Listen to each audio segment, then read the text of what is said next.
코로나19도 참 힘든 싸움이었어요. 네네. 지금 생각해 보면 우리가 이제 많이 이제 익숙해져서 그렇지 이게 다른 전쟁과 좀 다른 게 인간다움을 이용해서 공격했잖아요.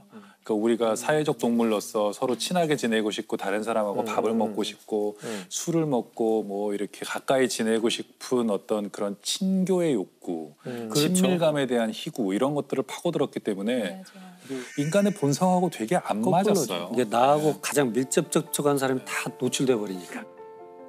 이 병 자체가 주는 위험도 있지만 그 병 때문에 사람들이 서로 분열되고 그렇죠. 혐오하고 그런 모습들이 더 끔찍한 모습으로 나타나는데 이 바이러스에 대한 전쟁에서 우리 편이 누구냐면은 호모사피엔스 전체가 우리 편이고 그럼요. 우리의 적은 바이러스. 우리 연대해야 되거든요. 이걸 분명하게 해야 되는데 그때 그 거리 제한에 대해서도 용어를 잘못 만들었다는 말이 있었어요. 그러니까 사회적 거리 두기. 물리적 거리가 멀어져야 되는 거고 사회적 거리는 오히려 가까워져야 되거든요. 전화를 자주 하거나 의도했던 게 그게 아닌데 좀 용어를 잘못 만든 것도 있었어요. 그러니까 지금은 이제 그런 것들이 또 한 번 또 정리가 되겠죠. 그렇죠. 정리가 돼서 또 이제 다음에 또 올 거에 대한 대비를 또 해놓겠죠 우리가. 그럼 그 코로나19가 나에게 가장 큰 영향을 미쳤던 어떤 부분이 있을까요? 본인의 업계에서나 혹은 내 삶 속에서, 내 일상 속에서. 출판계는 네. 오히려 약간 그 2020년, 21년에 매출이 좀 올라갔다는 보고가 오히려 있어요. 집에서 책을 더 많이 읽지 네네. 않았을까요? 근데 밖에 못 나가고 더 이상 할게 친구들이랑 없으니까. 못 나가고 여행 못 가고 뭐 이러니까 책은 이제 주문하면 집으로 오니까. 그렇죠. 그쪽은 어떠셨어요? 이제 저희는 이제 대학 기간 초토화됐었죠. 그렇죠. 학생이 없는 캠퍼스.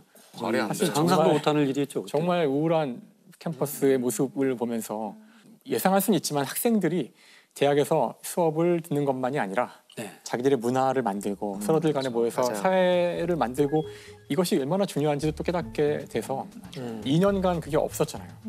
그래서 이번 올해부터 이제 올 2학기부터 2년 반이 지나서야 이제 비로소 학교에 학생들이 와서 이제 다시 학생회를 조직하고 다시 뭔가 그 전의 문화를 만들어 보려고 하는데 안 돼요. 갭이 있잖아요.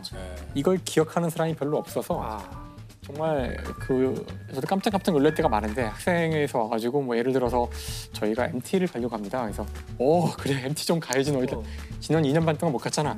근데 MT를 가려면 어떻게 해야 되나요? 이끌어줄 선배가 뭐 후유증이 있구나. 어디로 뭐 돈을 걷어야 되나 뭐 하나도 애들이 모르는 거야. 뭐 축제를 해야 되는데 뭐 뭘 어떻게 해야 되는지를 아는 단절이 애가 돼가지고. 없는 거예요. 그러니까 사실 이게 우리가 너무나 그동안에 당연하게 굴러가고 있었던 사회의 많은 것들이 사실 이게 전수가 되었던 거잖아요. 선배가 있고 다음 사람한테 얘기해주고 이렇게 되던 것이 이게 끊겼을 때 다시 시작해야 된다는 것이 얼마나 어려운 것인지 금방 복구될 거라고 지금 기대는 하지만 모르겠어요. 이게 똑같이 다 복구될지. 그 세대는 영원히 상흔처럼 지나가는 것 같아요. 그럴 것 같아요. 그 다음 이번 이제 들어오는 신입생들부터는 새로운 문화가 형성될 수도 있고 회복의 기미가 보이더라도 그 딱 그 3년은 그 상흔처럼 평생 가는 것 같아요. 너무 안 됐어요, 저는. 안 됐죠. 본인들이 자조적으로 뭐라고 그러냐면 미개봉 중고폼이라고 그래요.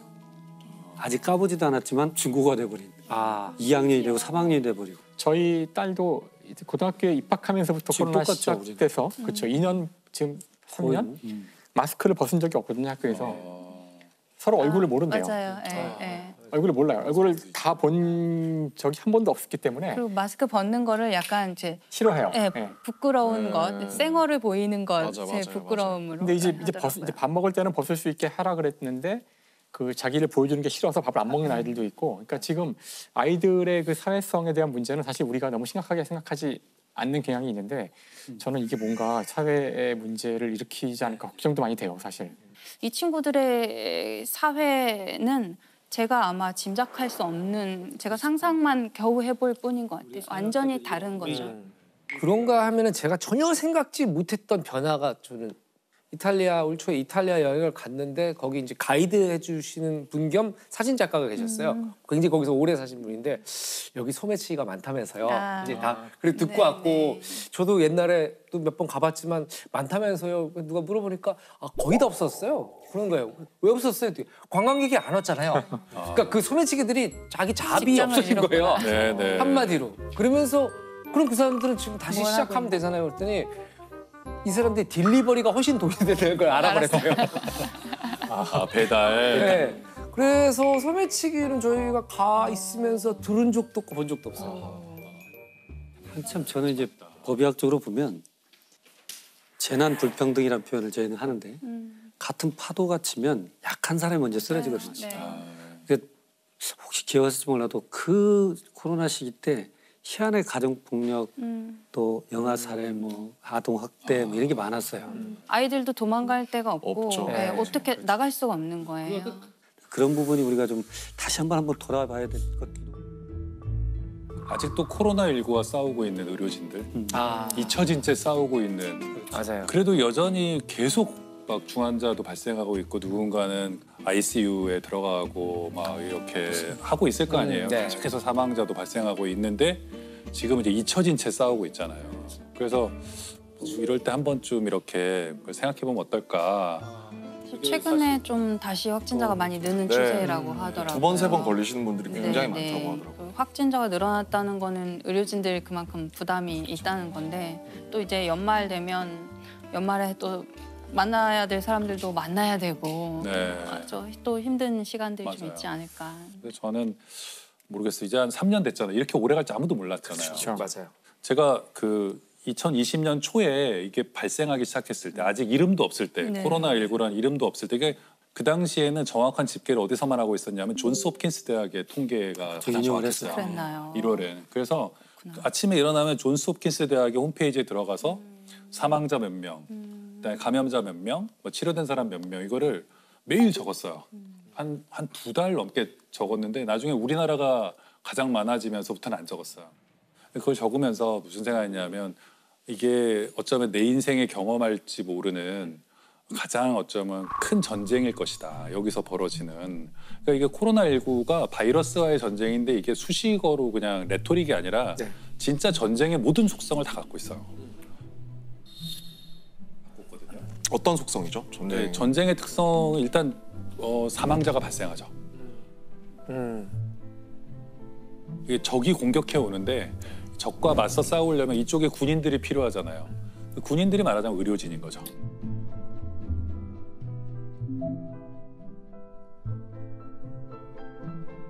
그래서 초반에는 그래서 중국도 그렇고 의료진의 사망자가 많았어요. 전선에서 싸우니까 이 군인들이 처음에 이제 준비가 돼 있어야 되고 또 군수 물자가 필요하잖아요. 처음에 마스크도 없어가지고 우리가 막 마스크 매점 매석하고 그랬잖아요. 맞아요. 마스크 품절나고 그랬죠. 네. 그다음에는 탄약 같은 게 필요하잖아요. 네. 그게 이제 백신이죠. 백신이 올 때까지 굉장히 오래 버텨야만 했잖아요. 근데 오래 지속된 전쟁이 그렇듯이 한 3년쯤 되니까 이제 사람들이 익숙해지고. 익숙해졌죠. 근데 저는 가끔 이제 옛날 신문도 찾아보거든요. 네. 그러면 1953년에 휴전이 되기 전에 어땠을까. 그 요새 옛날 신문 검색할 수 있잖아요. 네. 보면 굉장히 한가로워요. 예.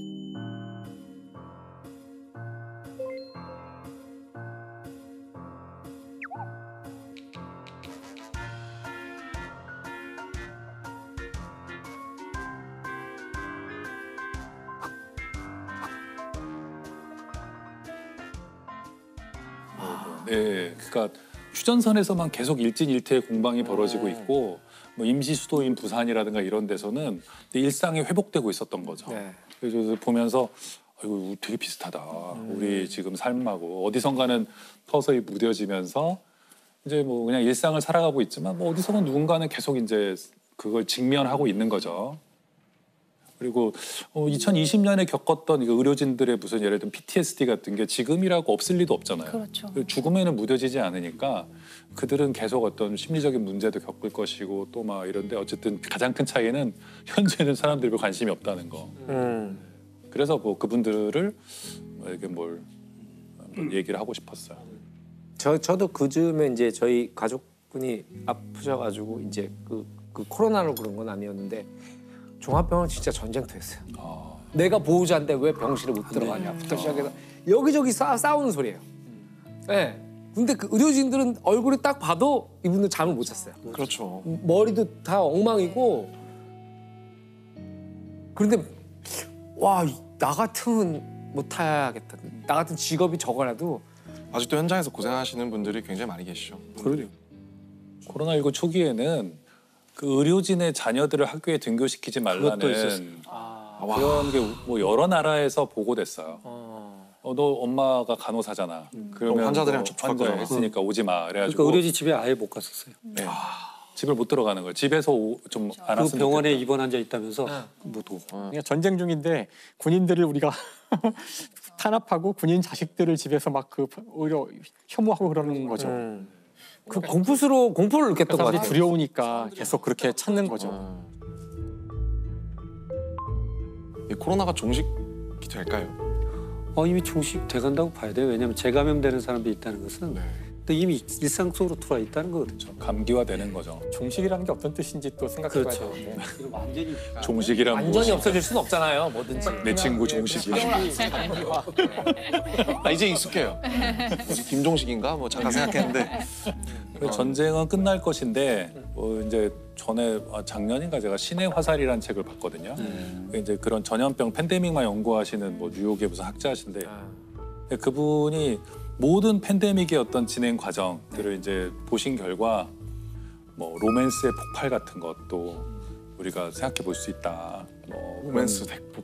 네, 로맨스 그러니까 사람들이 전쟁 이후에는 갑자기 사랑을 더 많이 런던도 2차 세계대전 때 폭격 받은 뒤에는 네. 그 폭탄 떨어진 뒤에 일상적 생활을 하더라도 살아남았다라는 그런 생각들이 환희가 있으니까. 역으로 그런 더 평범한 생활을 하더라는 거죠. 그리고 결혼도 많이 하고 또 애도 많이 낳고 뭐 이랬었는데 이번에도 그게 반복될지 좀 한번 지켜봐야 될 것 같아요. 이번엔 살아남았다는 느낌은 좀 덜하지 않아요? 네, 그죠. 유혈이 낭자하고 막 그러지는 않으니까. 그러니까. 근데 우리나라는 그 지경까지 가지 않았지만 예를 들면 이탈리아라든가 뉴욕 같은 데는 막 냉동 트럭에 막 시체들이 막 실려 있고 이런 걸 사람들이 봤잖아요. 네네. 그리고 우리보다 훨씬 끔찍하게 겪은 나라들이 있으니까 그런 나라의 어떤 젊은 세대들의 좀 팬데믹 이후의 감수성은 좀 다르지 않을까? 그럴 수 있죠. 우리가 언제나 변화를 많이 이야기하잖아요. 뭐 이번 코로나도 그 예지만 변화의 시대. 뭐가 많이 바뀌고 뭐 정신없이 세상이 돌아가니까 다 변화가 어떻게 되는지를 많이 얘기하는데 사실 더 중요한 것은 변하지 않는 것들이 더 전 중요하다고 생각하거든요. 왜냐하면 실제 우리 인간의 역사를 보면 크게 변하지 않았어요. 상당히 오랜 시간 동안.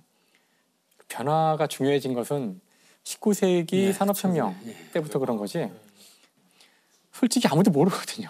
맞아요. 특히 19세기 이후에 이 산업혁명, 과학기술이 만들어낸 변화의 특징은 누구도 예상하지 못한다는 거예요.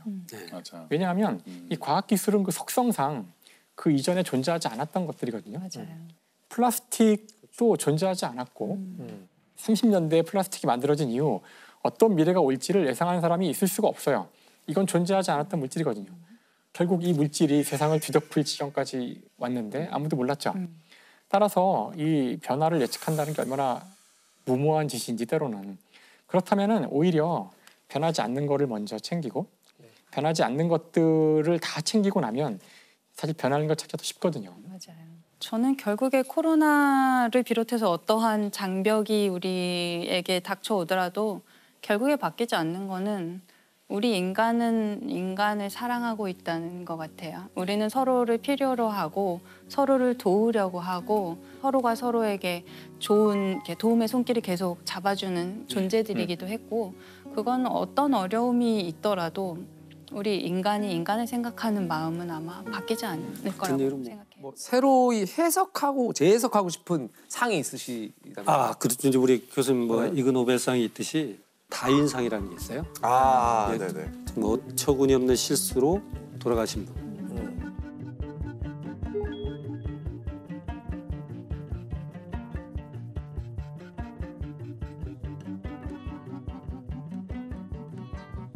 예를 들어서 하늘을 좀 날고 싶은 사람이 있어요. 헬륨 풍선을 40몇 개를 불어요. 가스를 의자에 묶어서 친구들이 줄을 놓으면 잠깐 올라가서 한 10m 정도 있다가 구경 좀 하고 내려오려고 그랬어요. 저런. 근데 이 사람이 4km 올라. 네네네. 너무 그래서- 많이 묶었어. 그래서 비행사가 봐요. 조종사. 그럼 공항 죽지 근처에서. 않나요? 근데 자기는 어느 정도 올라가면 총으로 하나씩 터뜨려서 내려올 내려오려고 생각이었네. 너무 무서운 거예요. 착지는 어떻게 하려고? 그래서 결국 관제탑에 신고가 되고 경찰 오니까 그걸 하나씩 터뜨려서 내려왔어요. 내려왔어요? 내려왔어요. 그래가지고 이 사람은 다인상의 후보는 못 됐어요. 왜 죽지 않았기 때문에. 사망하지 않았기 네. 때문에. 그래서 이제 그런 보고도 될수 것들인데 없는.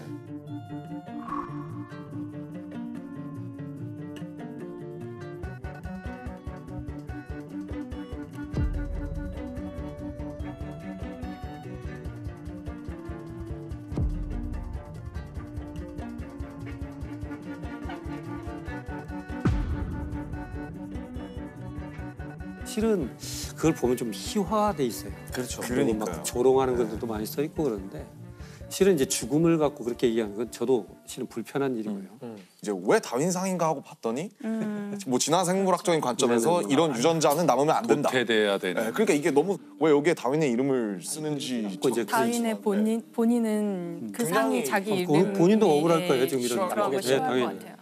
뭐랄까 조롱에 가까운 이그노벨상과는 많이 다른 것 그렇죠. 같아요. 그래서 네. 근데 제가 이제 그 다윈상은 그걸 보다가 가만 생각을 해본 거예요 제가.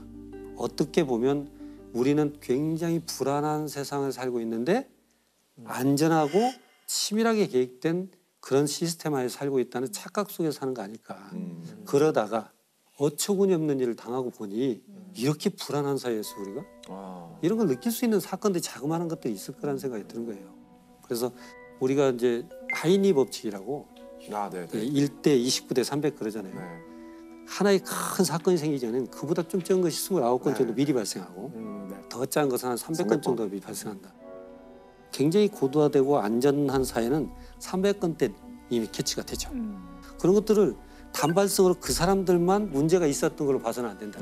그렇지. 그 사람들이 부주의했어.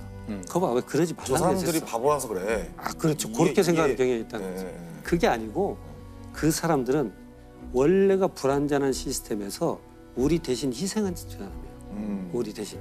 그래서 우리는 그걸 놓고 그 희생에 의미를 부여하는 건 발생하지 않도록 교훈을 뽑아내는 것이 우리의 역할이거든요. 그래서 한번 지나가는 형태가 아니고 그런 것들이 기록이고 남아야 어디가 매뉴얼이 이렇게 만들어지는 거죠. 그래서 다윈상은 막 사망이고 뭐 그건 약간 흥미 위주가 되지만 우리가 그런 것들을 얘기할 수 있는 공론회장을 한번 인터넷으로 만들어 본다면 얼마나 좋을까. 그래서 어떻게 보면 사회를 바꾼 것들도 생길 수 있죠. 이제 이걸 배우려고 제가 호주로 이제 교환 교수로 갔었는데 멜번에 큰 차, 쓰레기차가 후진하면서 어린애를 친 경우가 있어요. 우리도 가끔 있잖아요. 근데 네. 그럼 보니까 운전석에선 뒤가 안 보이잖아요. 안 보이죠. 그럼 이건 에러잖아요. 네. 우리가 잘못 고안한 거지. 예. 그래서 권고를 내보냅니다. 헤비비 큰 차량은 후진 기어는 무조건 소리가 나게끔 해라. 이게 이제 하나의 개선 사항. 그래서 빠라바라바라바라 이거 나오잖아요. 여기 이제 개선이 되는 거고. 어린애들이 이제 학교 갔다가 와서 빨리 자전거 놓고 놀러 가고 싶잖아요. 네. 그러니까 가서 차고에다 넣고 이걸 딱 하다가 헬멧이 걸려요. 틈에. 그래서 대롱대롱 매달 때 죽는 경우가 발생을 해요. 그러니까 보니까 급한 마음이 그러니까 순간적으로 틀 수 있는 그 고안해라 이 기구를. 어린애들이 응급 상황에서 이거 헬멧을 빨리 풀 수 있는 방법. 요걸 고안해내라 하고 용역을 주고. 그런 식으로 뭔가 하나 발생하면 요걸 그냥 놓치지 않는 거예요. 그래서 어떻게 보면 이런 부분들을 자꾸 생각하고 개선해 나갔으면 좋겠는데 뭐 와이파이가 잘 터지고 뭐 이런 게 선진 문화가 아니고 사람이 소중한 사회죠. 이게 선진 문화가 되는 것이죠, 사실은. 그래서 어떻게 보면 그 사람의 죽음을 의미 있게 만들어주는 거예요. 근데 이게 비용 문제이기 때문에 사실 이제 우리 사회가 어느 정도 이제 잘 살게 되면은 그 비용을 이제 치러야 된다고 생각을 해요. 그게 한 사람이라도 구해야 되기 때문에 앞으로 우리가 더 국력이 강해지고 더 부유해질수록 점점 더 이 안전 비용을 지불해야 할 거기 때문에 더 약간 비효율적이고 더 불편한 사회로 갈 거라고 예상을 해야 될 거예요. 네. 그런 상을 만약에 교수님이 만드신다면 그 상의 이름은 뭘까요? 고민을 좀 많이 봤어요. 네. 제가 이름 붙인 것은 식겁상이에요. 식겁했습니다. 와 이런 일이 발생해. 나 죽을 뻔했어. 이제 니어미스인데 실은 니어미스라고 발생하기 직전. 니어미스. 네. 네. 근데 그래서 저는 한글로 이제 식겁상인데 우리가 욜로는 있잖아요. 네. 서울대 교수님 말씀하신 게 요도거든요. You only die once. You only live once에서 You only die once. 너는 단 한 번 죽는다. 의미 있게 살아라 이런 뜻이 있어서 그랬더니 우리 한글말로는 좀 요도 이래서 좀 애매한데 네. 들고 가실까봐 조마조마했는데 결국 가시는군요. 근데 제 생각은 제일 위에 우리가 뭐 인지하지 못했던 허점의 함정에 빠져서 돌아가신 분들의 삶을 의미 있게 만들자.